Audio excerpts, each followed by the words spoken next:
Hi everyone, Keith Arkberg Farms. Today I'll walk you through my farm system and my farm plan as well and show you what has taken me 8 years to refine that I finally have down to run a successful farm. We're going to go through a lot and we're going to go through a lot quickly. So stay tuned and I'll show you.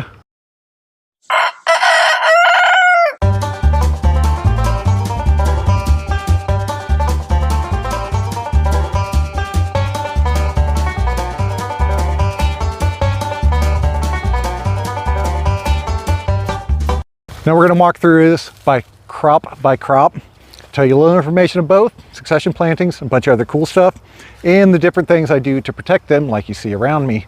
Going to spend a little bit of time on each of them. We're going to go through this pretty quick. Now since I'm out here in plot 6, we're going to start here. We start with daikon radishes. Plant these early season just as soon as I can get them in the ground. 3 rows here, 2 of the whites on the outside, 1 purple on the inside. We harvest these when they get about that big around and about that long and continue to harvest them till they're gone. They are very susceptible to harlequin beetles, which we've been having a lot of problems with the past couple years, but we should be able to get them out of the ground without having them replicate too much. As you can see, we already have a good chunk out.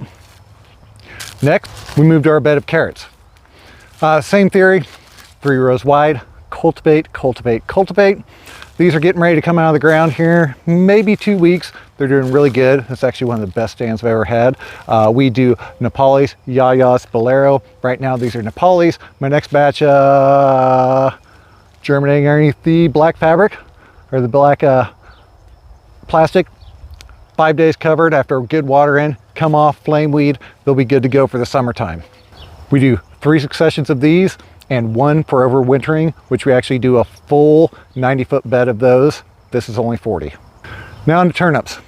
We do 2 varieties, Hawkeye, purple top. First planting, 2 bands of purple top, 1 of Hawkeye down the middle. Second planting, 2 Hawkeyes, 1 purple top. Do 4 successions in the season. We usually don't overwinter them because these things store for a very, very long time. A lot of cultivation. We do 1 40-foot section at a time. And again, 4 successions in the season. Beets, same principle as the turnips and just about everything else. We plant 3 rows. This is actually 4 just because I had some bad seeding issues with the mixture of the Chayakoga and golden beets. So we do 2 rows of red on the outside and typically mix Chayakoga and golden down the center. We typically do 3 successions of this with 1 overwintering, usually 40 foot with a bed space because our beds are 40 foot long, not 50. And then over the winter, we plant a full 90-foot bed, which is actually 80, but with the fabric on the end, you get the point. Because we lose a lot of overwintering, same concept as the carrots when we overwinter, they just don't do as good and all make it over winter, so we want to have a good supply to harvest in the spring. Now the reason I have more here is I have an order for 100 pounds. I find I can get 100 pounds off a 40 foot, no problem whatsoever. Now we enter our plasticulture area. Plasticulture white on black, which you can kind of see beside me here. Put the white side up always. Then we have black 2.7 mil landscape fabric, 3 foot wide, held with row bags every 10 foot down the rows. We got kale, we do about 30 foot of it. Now we're moving down into cauliflower, which you can't see that at all through there. They're starting to head up great. I would like to do more successions of those, try to do 3 per season, but I ran out of seed and it's really expensive. We'll see how they sell. Got some cabbages mixed in here, and then kohlrabi, which amazingly enough underneath here are getting eaten quite severely, which is kind of surprising. I don't know why, but they are. Things get underneath insect netting. So we insect net that. Got some down at the end, and then we got our second succession. I'm finding planting roughly 10 or 15 foot of bed supplies our market great. Now, bunching onions into the plasticulture again. 4 rows wide. We plant out this for the whole entire season. We'll just harvest them until they're done. I find that works best because by the end of the season they get real big and just awesome looking and people just love them. Only harvest about 10 per week and we'll work our way down and feed that whole bed. And then we get into onion land. Onions are great. We can take them, harvest them, cure the tops down, store them. We'll sell these for all season. And we got onions over there. I don't cover them. I've never seen the need to. They'll grow. We'll be harvesting those out in a couple weeks. Now we got a little section, Swiss chard, little section of collards, that amount of Swiss chard is doing pretty good. The demand's up a little bit more, so we're gonna plant an intersection of that. That's only, I don't know, roughly 10 foot of collards, same thing. These need to be covered because they are getting eaten. Got another succession of a little bit of kale and some other stuff beside us here. Then we're over into our broccoli section. So we'll do a couple successions of broccoli. I usually like to do 3. We're trying to get as many rounds of them in and have a really heat resistant variety out there. So we plant those out 3 successions, and we'll also do one for the winter. So it'll be our 4th, and try to take it deep into winter. And we usually harvest those in January, February. Cabbages, same thing. Those are all underneath insect net, just like the broccoli was. Do a bunch of different varieties so they all ripen at different times. And we're doing about 40 foot of bed space. And then down towards the bottom, first time actually pushing them this early in the season, got Brussels sprouts. They're exploding at the seams. I hope they sell. This is one of the experiments this year that I've been doing. Always try to do a couple experiments on the farm every year. And again, we got the rest of our onions right there. 4 overwintered onion sets, 3 rows, 6 inches in between. Plant these in about October. We do about 500 a year. Garlic, we do about 30 foot of each, a soft neck and a hard neck. Plant those about October to November, and then harvest right about now. And we're in tomato land. We do cherry tomatoes, single line, break all the suckers up, run up the top, lean and lower method. We do 60 foot, 3 varieties, 20 foot each, red, orange, and black cherry. Slicer tomatoes. We do this in the Arkenberg trellis. Look it up, pretty cool. We do roughly about 30, 40 feet-ish of slicer tomatoes. The rest are all down here, and they are our Roman tomatoes. Find that this is all our sprinkler head market can handle, so this is all we plant. So now we're in pepperland. Again, double road, 18 inches on center. We do 3 varieties, about 15 foot of each. We do a red, a green, and an orange. Beautiful mix. Very easy to grow. Gotta be careful because you can grow way too many, way too easily. The last pepper, we got our jalapenos. We do the very, very large ones. Only about 6 or 8 plants because jalapenos are cheap, but you can get good value out of the big giant stuffing type. And then we enter eggplants. Eggplants, again, super easy to grow, super plentiful, but your market can only handle so many eggplants. So we only have about 5 foot this season.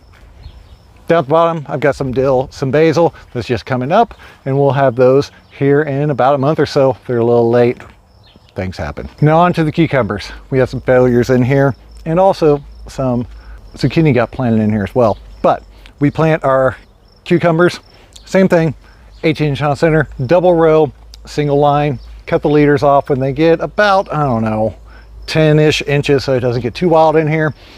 And we do 3 successions a year. We'll harvest off this one, plant the next one over there, and we do 40 foot at a time.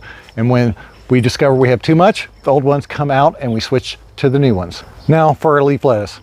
This is the best variety of all, Salanova variety. The only problem is, if this is in too long, it just dies. That's just fresher, better, but I've been overdoing that again, which I know I shouldn't, but I continuously do that every single season. Finding out we need 100 plants per week and harvest out that, which would roughly equal out to about 20 foot of bed. Also discovered, if you space them 10 inches in row, 8 inches in between row, they grow a lot better than putting them on 6 by 6. It's just too tight, same amount of mass on it, and you have more airflow through the bed, just like this one right here. Now into the zucchini. We do these single row, 2 foot on center. We plant roughly 40 foot, 80% of them green, the other 20% the yellowfin variety. Always make sure, cover them from the time you transplant them until you see the first couple sets of flowers come off each, uncover them, and then grow them till they die. We do 3 successions at least. I like to try to overwinter a 4th and take it as long into the season as I can, into the winter, and when they die, they die. Now we're into our greens tunnel. In our greens tunnel, we plant a lot of lettuce, like both sides beside me, but also down the middle of this, we do our greens mix. We do roughly 10 foot of arugula, 10 foot of our brassica mix, which includes red Russian kale, and then equal parts of mustard greens on top of that, and an all-star mix. Make a gourmet mix out of all that stuff. Sometimes sell the arugula separate, sometimes mix it in, just kind of depends. Like I said, we do 20 foot at a time, 20 foot lettuce, 10-foot of arugula, 10-foot brassica mix. Every single week, harvest a quick cut, go and mix it together, pack it, sells great, and usually we don't do too much. Now on to radishes. We do French breakfast and a rainbow mix as well. We plant 3 rows, and we do that roughly 20 foot long. 3 rows here. Next week we do 3 rows there. As you can see clear up at the top, the succession before up there, and we harvest one side, then we harvest the other. Potatoes next to me, pretty simple. We got red, golden, russets. Super intensive, 6 inches all the way down the bed with the potato pieces. Russets, 12 inches because they get to be a bigger potato. We want a bigger potato, more space. We only do 1 planting of these a year. I'd like to do more, but at this point in time, that's all we're doing. Now for the green beans. We do not do pole beans because they suck and they're a pain. Instead, we do bush beans, 3 rows, use the earthway seeder, do the bean plate, cut off half the holes so you get half the planting going. We do 4 successions a year, sometimes more, just kind of depending on the way of looking at how they're progressing. Work our way across. When we harvest them, cut the plant off, flip it over, pick them in the pack shed because you don't have to bend over to pick them. They're bush beans, they only go once. Now we also have other projects I experiment around with, like my really bad orchard out there.